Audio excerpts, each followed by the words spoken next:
नमस्कार, स्वागत है आप सभी का एसबीआई लाइव स्टूडियो में। मैं हूं विश्व मोहन और बात कर लेते हैं कमोडिटी एट 10 की, जहां पर हम कमोडिटी मार्केट की बड़ी खबरें आपको बताते हैं फटाफट अंदाज में और साथ ही हमारे एक्सपर्ट्स आपको सलाह भी देते हैं।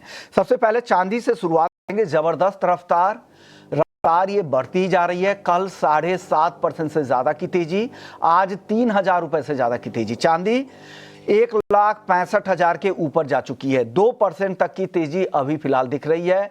$54 के ऊपर कॉमेक्स पर, रिकॉर्ड के बेहद करीब कॉमेक्स पर, और यहां पर भी सिर्फ 5,000 की दूरी रह चुकी है एमसीएक्स पर रिकॉर्ड से। एक जोरदार रफ्तार यहां पर चांदी में देखने को मिल रही है। एक तो फिजिकल सप्लाई को लेकर चिंता है, डेफिसिट है, और साथ साथ डिमांड मजबूत होने की संभावना है। यूएस में शटडाउन खत्म होने से लग रहा है कि इकोनॉमिक एक्टिविटीज बढ़ेगी, इंडस्ट्रियल डिमांड से यहां पर सपोर्ट मिल सकता है। सोना भी मजबूत है। सोने की चाल अगर देखें तो सोना 1,27,000 के ऊपर आ चुका है। कल सोने में 3,000 रुपए से ज्यादा की तेजी थी। आज भी 600 से 700 रुपए तक की तेजी यहां दिख रही है। लेकिन अब इतनी रैली के बाद क्या लग रहा है, ये रैली क्या आगे जारी रहेगी या थम सकती है? आपके लिए क्या सलाह है? टेक्निकल आईक्यू के फाउंडर अखिलेश जैन हमारे साथ मौजूद है। अखिलेश जी, बहुत बहुत शुक्रिया, आपने वक्त निकाला। चांदी पे सबसे पहले बताइए, 1,65,000 इस रैली में पता ही नहीं चला कि कब चांदी 1,65,000 के, पिछले हफ्ते तक चांदी 1,45 1,40 के आसपास घूम रही थी। वहां से देखिए तो जिस तेजी से 20,000 रुपए चांदी महंगी हुई है, पता ही नहीं लगा क्या हुआ है सर चांदी में ऐसा। अब आगे की राय क्या है? नमस्ते विष्णु मोहन जी। नमस्ते सर। देखिए, जैसा हम देख रहे हैं कि फिजिकल स्तरों पर अभी भी चांदी की एक अच्छी खासी डिमांड बनी हुई है, और कहीं ना कहीं अगर हम गोल्ड सिल्वर रेशो को भी देखते हैं तो वो जो इंडिकेट कर रहा है कि सिल्वर अभी आउट परफॉर्म कर सकती है आने वाले दिनों के अंदर। और ये यहाँ पे जो फेड का दिसंबर का जो रेट कट के रेफरेंस में टॉक्स चल रही है, जो भी वहाँ के जो पोलिंग हुई है वहां पर भी लग रहा है कि देयर इज 85% चांसेस की रेट कट होंगे। हालांकि ये जो रेट कट की एक्सपेक्टेशन है उसके अकॉर्डिंग ऑलरेडी ये मार्केट मुझे लगता है काफी डिस्काउंट कर चुका है। कॉमेक्स में चार्ट्स काफी स्ट्रांग लग रहा है, मुझे लग रहा है 53.75 would be the crucial reference level. In levels के अगर ऊपर प्राइसेस मेंटेन करते हैं तो यहाँ पर एक अच्छी खासी बढ़त लॉन्ग टर्म में देखने को मिल सकती है। हालांकि एमसीएक्स का चार्ट 167,500 हमने देखा था पिछली बार कि वहां से जैसे ही प्राइसेस ने करेक्ट करना चालू किया था तो वहां से एक करेक्शन अप्रोक्सीमेट 25 से 30,000 का आया था। तो मुझे लग रहा है कि 167,500 would be the important resistance for अगर फ्रेश कोई बाइंग करनी है यहाँ पर, तो मेरे को लगता है उन लेवल्स करना चाहिए। और सीपीआई के डेटा भी है तो यहाँ से थोड़ा बहुत करेक्शन मुझे लग रहा है कि एक दो सत्रों में देखने को मिलना चाहिए। फॉर इंट्राडे प्रोस्पेक्ट से मुझे लगता है एक बार 600-700 के आसपास चांदी मिलता है तो वहां पर 65,700 के आसपास चांदी मिलता है तो वहां पर शॉर्ट कर सकते हैं। 1,66,500 का इसमें स्टॉप लॉस प्लेस करें। और फॉर इंट्राडे प्रोस्पेक्ट एक तरह से 500 तक के लक्ष्य यहाँ पे देखे जा सकते हैं। एक दो दिन इस मार्केट को फॉर पोजिशनल ट्रेड्स देखना चाहिए। 53.75 के ऊपर देता है वीकली बेसिस पे तो फिर यहाँ पे हम एक बड़ी तेजी आते हुए देखेंगे। ओके, यानी आपको लग रहा है यहाँ से तेजी तो है अभी, लेकिन आज इंट्राडे के लिए किसी को ट्रेड करना है तो सेल कर सकते हैं 1,65,700 पे। हालांकि काफी पॉजिटिव है, इसलिए अगर आप रिस्क एपेटाइट आपकी ज्यादा नहीं है तो आप दूर रहे तो ज्यादा बेहतर है। सेल करने से बचे भी और बिना स्टॉप लॉस के सेल ना करें, ये सलाह आपकी तरफ से दी जा रही है। चलिए गोल्ड की बात करते हैं सर। गोल्ड भी काफी मजबूत है, 1,27,000 के ऊपर है। यहाँ पर क्या राय है? यहाँ पे मुझे लगता है कि एक बार प्राइजेस काफी डिस्काउंट हो चुके हैं जिस हिसाब से, और यहाँ पर 80 से 100 डॉलर का एक बार मेरे को लग रहा है कि करेक्शन एक्सपेक्टेड है। रिस्क रिवॉर्ड रेफरेंस बात करें तो मुझे लगता है कि सोने को यहाँ पर सेल किया जा सकता है। और कॉमेक्स रेफरेंस पे बात करें तो 4,235 के आसपास अगर गोल्ड मिलता है आज सत्र में तो इसको शॉर्ट कर सकते हैं।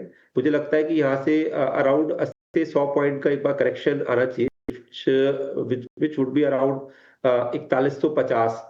तो यहाँ तक मुझे लग रहा है कि सोना आना चाहिए और 4270 का इसमें स्टॉप लॉस प्लेस कर सकते हैं। तो सोने के अंदर सेल ऑन राइज कर सकते हैं, 4235 के आसपास भाव मिलते हैं। ओके, तो आप सुने भी, आपको लग रहा है कि वो लेवल दिखे तो वहाँ पे शॉर्ट पोजीशन, हालांकि इस बाजार में रिस्क जरूर है। ये कॉमेक्स के लेवल है, कॉमेक स्पॉट का ये लेवल शॉर्ट करने की सलाह है। $4150 आपको लगता है कि भाव आ सकता है, तो घरेलू बाजार में भी शॉर्ट करना चाहिए या यहाँ पर बचना चाहिए सर? यहाँ पर भी आप शॉर्ट कर सकते हैं, पर स्ट्रिक्ट स्टॉप लॉस यहाँ पे प्लेस करने पड़ेंगे।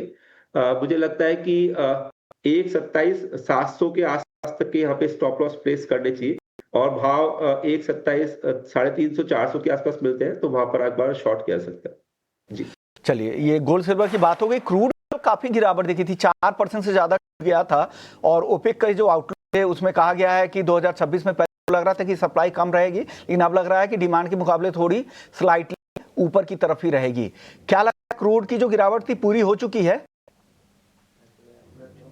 Basically crude over supplied market है। काफी टाइम से हम देख रहे हैं कि जैसे ही प्राइसेस थोड़ा बहुत रैली पकड़ते हैं, पुल बैक लेते हैं, वहां पे कहीं ना कहीं ड्यू टू सप्लाई रीजंस यहाँ पर वापस से प्रेशर बनता है। मुझे लग रहा है यहाँ पर MCX रेफरेंस से 53 would be the important reference. जब तक इन लेवल्स के ऊपर प्राइसेस दी जाए तो एक बार इमीडिएटली शॉर्ट टर्म के लिए यहाँ पर खरीदारी से बचना चाहिए, और सेल ऑन रणनीति रखनी चाहिए। 53 का इसमें स्टॉप लॉस प्लेस करिए, और 51 and then further down side देखने को मिल सकती है। वहीं WTI की बात करें तो 61 के नीचे अगर प्राइसेस रहते हैं तब तक यहाँ पर भी एक बार बाइंग से बचना चाहिए।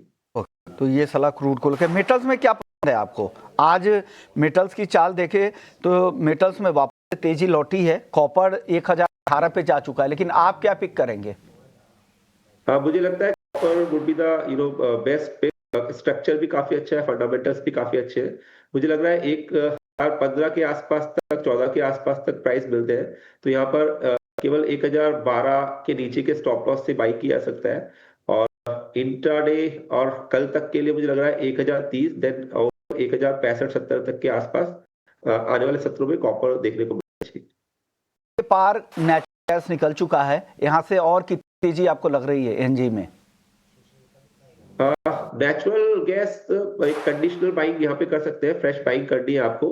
इसमें स्ट्रिक्ट स्टॉप लॉस 395 रखिए, और प्राइजेस अगर अपसाइड पकड़ते हैं यहाँ से, तो मुझे लग रहा है 440 और इवन 495 तक के लक्ष्य जा सकते हैं। ये कंडीशनल बाइंग नहीं, इमोशनल बाइंग रहेगी। हालांकि अगर कोई इंटरडे ट्रेड करना चाहता है तो अगेन वेट करना पड़ेगा 495-90। तो आपको लग रहा है कि सेल करने की सलाह आपकी शॉर्ट रिकमेंड रहेगी। ओके सर, एक छोटा जवाब दे दीजिए एग्री मार्केट पर। एग्री में आपकी टॉपिक आज के लिए क्या है? कैस्टर को बाय कर सकते हैं, नीचे में 6870 स्टॉप लॉस प्लेस करें, और ग्रेजुअली आज और कल के लिए मुझे लग रहा है कि 7075 तक के लक्ष्य यहाँ पे देखने को मिल सकते हैं। आपकी टॉपिक है एग्री मार्केट। शुक्रिया, आपका वक्त निकाला आपने और हमारे दर्शकों को गाइड किया।